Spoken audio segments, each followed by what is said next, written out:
Je suis une amoureuse de l'amour, je suis une éternelle romantique. J'aime lire des belles histoires, j'aime en voir, j'aime en vivre et j'aime en écrire. Alors bonjour, je m'appelle Lily Bay, je suis autrice de romance et aujourd'hui je suis là pour vous parler de ma sortie la plus récente, Campus Agency, qui est une trilogie universitaire.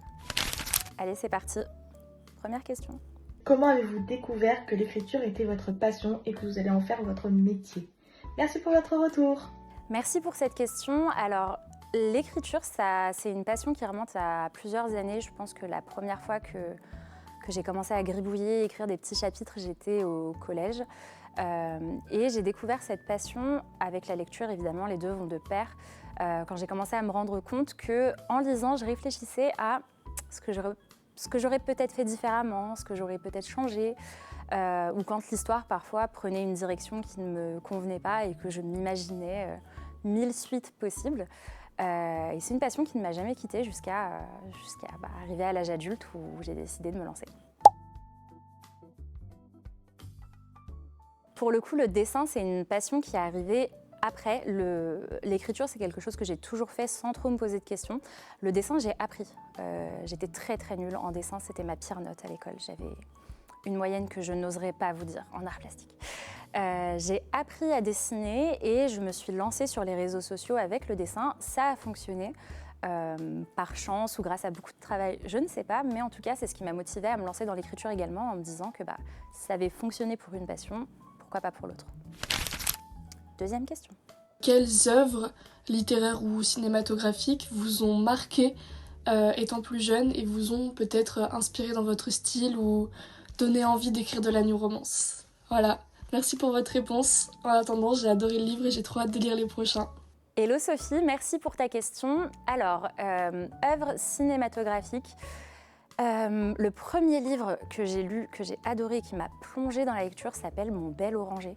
C'est l'histoire d'un homme au Brésil, enfin c'est un écrivain brésilien pardon, qui racontait son enfance au Brésil et ce petit oranger qu'il y avait, je crois, dans son jardin auquel il racontait des anecdotes. J'avais adoré ce livre. Je pense que j'ai pas compris la moitié parce que j'étais très jeune quand je l'ai lu. J'ai jamais lâché la lecture. J'ai lu beaucoup de fantasy, de fantastique. J'ai adoré les Twilight, évidemment. Et puis après, ce qui m'a plongée dans la romance, ça a été plutôt des autrices comme Tahereh Mafi, par exemple, avec Les Shatter Me. J'ai adoré sa plume, j'ai adoré la poésie qu'il y avait dans ses histoires. Et puis j'ai lu des autrices françaises, notamment Morgane Moncomble, Delinda Dane, Dahlia Blake, voilà, qui m'ont prouvé qu'on pouvait raconter nous aussi nos propres histoires avec notre French touch. Ensuite. Selon vous, est-ce que vous avez un rôle dans la construction de la vision des relations amoureuses chez les jeunes lecteurs qui vous lisent? Oh mon Dieu, piège. Alors, comment on répond à ça? Pour ma part, et ça ne concerne que moi, j'estime que oui. Je fais très attention à ce que j'écris, la façon dont je l'écris et au message que j'ai envie de faire passer. Maintenant, je ne me bride pas dans mes œuvres non plus. Je pense qu'il est important parfois de pouvoir écrire sur des personnages qui sont moralement gris, on va dire, pour donner de la profondeur à nos œuvres, etc. Donc je ne condamnerai jamais d'autres genres ou des romances qui sont un peu plus, un peu moins green flag. Voilà. Je pense que chacun est quand même responsable aussi de ce qu'il lit et pour les plus jeunes, les parents doivent être derrière, ça j'insiste. Mais c'est vrai qu'en tant qu'artiste, pour ma part en tout cas, j'ai des messages à faire passer, je veux qu'il y ait de la représentation dans mes ouvrages et donc je fais attention à ces choses-là. Alors ensuite. Vous écrivez de la new romance, pourquoi ce genre et pas un autre?